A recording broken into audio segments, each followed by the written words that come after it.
AB news की team आज CM city Gorakhpur के बहुत ही हॉट स्पॉट माने जाने वाला टूरिस्ट प्लेस बन गया है, जिसको हम बोलते हैं नौका विहार।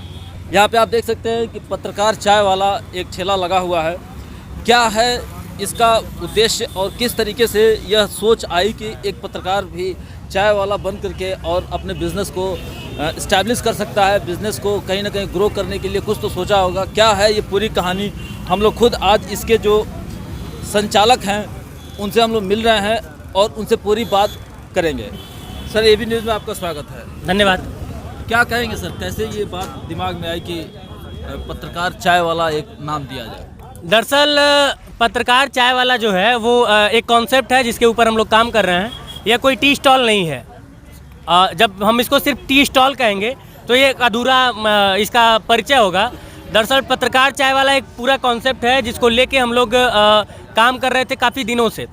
दिमाग में तो 2 साल पहले आया था कि नौकरी नहीं मिल रही है, चलो चाय की दुकान खोलेंगे और पत्रकारिता करेंगे नोएडा में। लेकिन किन्हीं कारणों बस जिस दिन मैं ये सोचा उसी दिन नौकरी मिल गई। तो अभी यह एक कंप्लीट आउटडोर स्टूडियो है और तमाचा है उन तमाम लोगों के ऊपर जो ये सोचते हैं कि अगर पत्रकारिता के लिए कोई बड़ा सेटअप चाहिए, बड़ा स्टूडियो चाहिए तो उसके लिए करोड़ों रुपये चाहिए।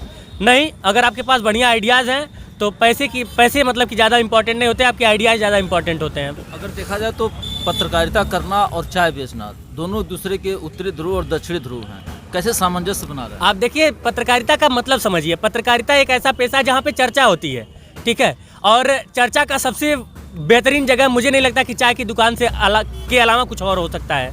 आप समझिए इसको।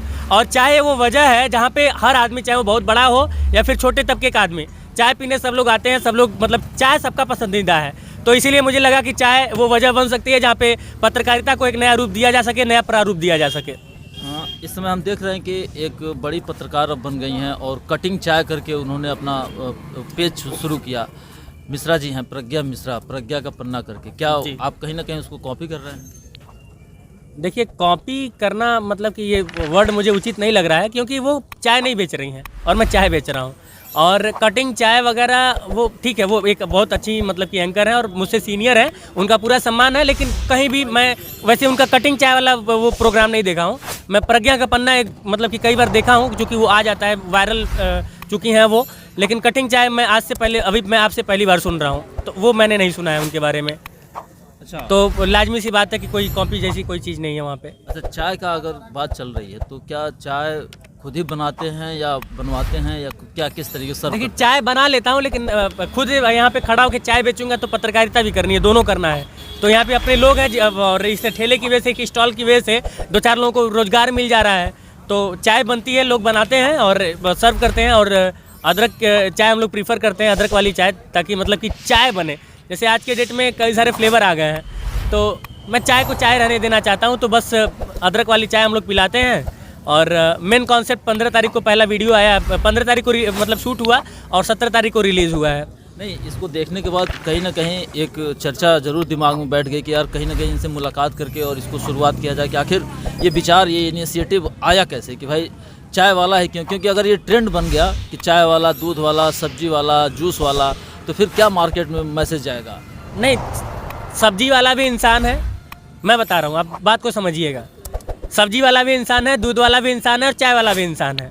और हमारा संविधान सबको समानता का अधिकार देता है और लोकतांत्रिक देश है, सब लोग स्वतंत्र हैं कुछ भी करने के लिए।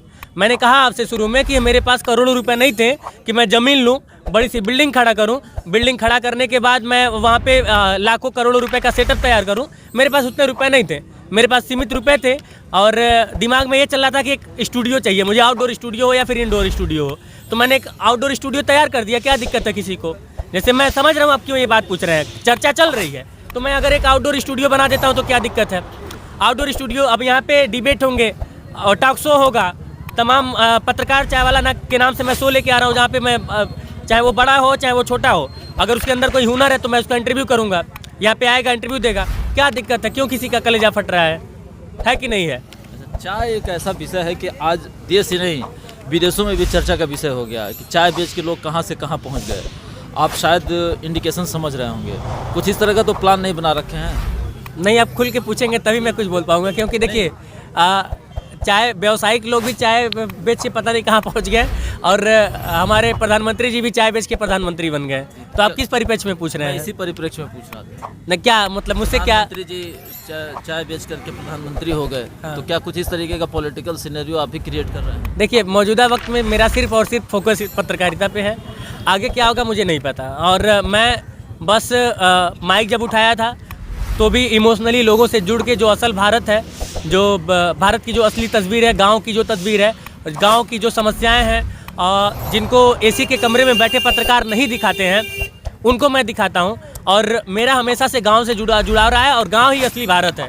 भारत दिखा रहा हूं, और भारत के लिए जो करना पड़ेगा मैं करूंगा। यानी हमारे राष्ट्रपिता ने जो बात कही थी कि भारत गांव में बसता है, आप उसी तस्वीर को खुल के सामने ला रहे हैं। बिल्कुल, और ये सच्चाई है। ये सच्चाई है कि असल भारत जो है वो गांव में बसता है। वो एसी के कमरों में, नोएडा में नहीं बसता है। वो हिंदू मुस्लिम करके, चाइना पाकिस्तान करके और अमेरिका रसिया करके नहीं होगा। आप अगर वाकई में अपने आप को पत्रकार कहते हैं तो सबसे पहले अपने देश की समस्याओं को उठाना पड़ेगा, सरकार चाहे किसी की भी हो। मैं दिनकर को बहुत ज़्यादा मानता हूं, और दिनकर जी की एक वाकया, मतलब कि एक प्रसंग बहुत ज़्यादा प्रचलित है।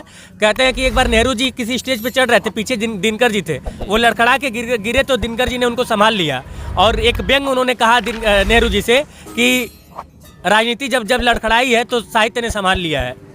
बहुत गंभीरपूर्ण बात है ये। तो वही चीज़ है कि सरकार किसी की भी हो, प्रधानमंत्री, मुख्यमंत्री कोई हो, सांसद विधायक कोई हो, किसी पार्टी को, पत्रकार की पहली जो प्राथमिकता है वो है जन समस्याओं को, जनता तक, आम आवाज़ को, शासन प्रशासन तक, जिम्मेदारों तक पहुंचाना, जो कि मुझे लगता है कि मेन स्ट्रीम की मीडिया आज कहीं ना कहीं भूल रही है। अच्छा, पत्रकारिता जगत के लिए ये हरास है कि एक वर्ड इस्तेमाल किया जा रहा है, गोदी मीडिया। कुछ इस पर टिप्पणी करना चाहेंगे? आखिर इस तरह का जो सिंबल दिया गया, इस तरह का जो एडजेक्टिव यूज़ किया जा रहा है, आखिर क्यों? आखिर मैंने अभी कहा कि देखिए, सबसे कोई भी पत्रकार हो, यदि वो जनता की देखिए बात समझिएगा, आप 24 घंटा शो कर रहे हैं, जनता की समस्या को आप टॉप 100 न्यूज़ में फटाक से दिखा के हटा ले रहे हैं, और चाइना पाकिस्तान का अगर समस्या है तो उस पर दिन भर बैठ के डिबेट कर रहे हैं। तो भाई सवाल तो बनता है, जितना, मैं नहीं कह रहा हूँ कि वो समस्या नहीं है, लेकिन जितना जरूरी वो समस्या है, उतने जरूरी समस्या महंगाई, बेरोजगारी, भ्रष्टाचार भी है। इस बात को समझना पड़ेगा। अगर नहीं समझेंगे तो आपकी पत्रकारिता देश के लिए तो नहीं है। आप कितना भी छाती पीट लीजिए, कितना भी सीना ठोक लीजिए, लेकिन यदि आप महंगाई पे, बेरोजगारी पे, भ्रष्टाचार पे, आम जनमानस की समस्या पे, गांव में अगर शौचालय बन रहा है, अगर उसमें भ्रष्टाचार हो रहा है, प्रधान 12,000 की जगह 10,000 दे रहा है, गांव में यदि आवास बन रहा है, अगर उस पर 1,20,000 रुपये आना है, प्रधान मात्र 80,000 दे रहा है, 40,000 खा जा रहा है, और सिर्फ प्रधान नहीं, बीडीओ और सबकी सेक्रेटरी की उसमें मिली भगत है। अगर इस सारी चीज़ें हैं और आप उसको नहीं दिखा रहे हैं तो आप पत्रकार नहीं हैं। आप अपने आप को पत्रकार कहना बंद कर दीजिए। यानी कहीं ना कहीं पत्रकारिता का जो मूल धर्म है उससे जो हटे हैं, इसीलिए इस तरीके के एडजेक्टिव सुनने को मिला। बिल्कुल, और जाहिर सी बात है, अगर जनता कह रही है तो वो जनता मूर्ख तो थोड़ी है भाई। ठीक है, आप कुछ काम अच्छा कर रही है सरकार तो उसका अप्रिसिएशन होनी चाहिए। जैसे राम मंदिर बना तो करोड़ों लोगों की जन भावनाएं थी, तो राम मंदिर बना, अच्छी बात है। 370 हटा, मैं भी चाहता था, एज ए पत्रकार नहीं, जैसे कि एज ए पत्रकार मैं ये बात बोल रहा हूँ, लेकिन एज ए मतलब कि जो आम जनमानस है, 370 हटा, मैं बहुत खुश हुआ। मैं उस दिन मतलब कि जिस न्यूज़ रूम में बैठा था, मैं दूसरे नोएडा में काम करता था, मैं उछल के कूद पड़ा जब ये अनाउंसमेंट हुआ, क्योंकि 370 वाकई में भारत की अखंडता, प्रभुता को कहीं ना कहीं वो थोड़ा सा चैलेंज कर रही थी। लेकिन इसका मतलब ये नहीं है कि ज़िंदगी भर मैं उसी का बखान करूँ। भाई ठीक है, आप सरकार में उसी लिए आए थे, आपने काम कर दिया, लेकिन इसका मतलब ये थोड़ी है कि आप बेरोजगारी पे, भ्रष्टाचार पे, महंगाई पे बात नहीं करेंगे। तो जब ये इस पे नहीं होगा तो तकलीफ होती है, और कहीं ना कहीं एक बड़ी संख्या उस पर बोल रही है, तो लोगों को सुनना चाहिए, समझना चाहिए। तो हमारे एबी न्यूज़ के दर्शकों के लिए कुछ कहना चाहेंगे ताकि पत्रकारिता के प्रति एक पॉजिटिव सोच डेवलप हो, और कहीं ना कहीं जो लोगों का डेविएशन हुआ है वो इधर हमारी तरफ शिफ्ट हो? देखिए, डिजिटल मीडिया आज के दौर में अच्छे बुरे लोग हर जगह पे हैं, लेकिन सही मायनों में जो डिजिटल मीडिया के लोग हैं वही गांव में घूम रहे हैं, वही सड़कों पे घूम रहे हैं, वही समस्याओं को दिखा रहे हैं। बाकी जो मेन स्ट्रीम मीडिया वो क्या कर रही है आप लोग अच्छी तरह से जानते हैं। तो मेन स्ट्रीम मीडिया कहीं ना कहीं एक चैलेंज देना पड़ेगा, और उसके लिए डिजिटल मीडिया वालों को एक मजबूती के साथ संघर्ष चल ही रहा है। हम लोग कितना ज़्यादा मेहनत करते हैं कि दुनिया से छुपा नहीं है। तो कहीं ना कहीं इस बात को समझते हुए कि डिजिटल मीडिया वाले, आपको लगता होगा कि हम लोग कैमरा उठाए, माइक उठाए, चल दिए, वीडियो बन गया, पड़ गया। नहीं भाई, बहुत मेहनत लगती है, पेट्रोल लगता है, जो लोग टीम में काम करते हैं उनकी सैलरी लगती है। तमाम छोटी छोटी आवश्यकताओं को जुटाने के लिए चूंकि हमारे पास फंडिंग नहीं होती है, और फंडिंग जब लेंगे तो हम लोग पत्रकारिता निष्पक्ष नहीं कर पाएंगे।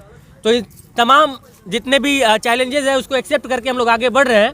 तो जो व्यूअर्स हैं, जो आम व्यूअर्स हैं, उनकी भी जिम्मेदारी बढ़ जाती है। और डिजिटल मीडिया के तमाम पत्रकारों को एक बात कहना चाहूँगा कि यदि संघर्ष थकता नहीं है ना तो जीतता जरूर है। अगर आप थक जाएंगे, आपका संघर्ष थक जाएगा तो आप जीत नहीं पाएंगे। तो संघर्ष को थकने मत दीजिए, संघर्ष करते रहिए, आज नहीं तो कल आपको जीत जरूर मिलेगी।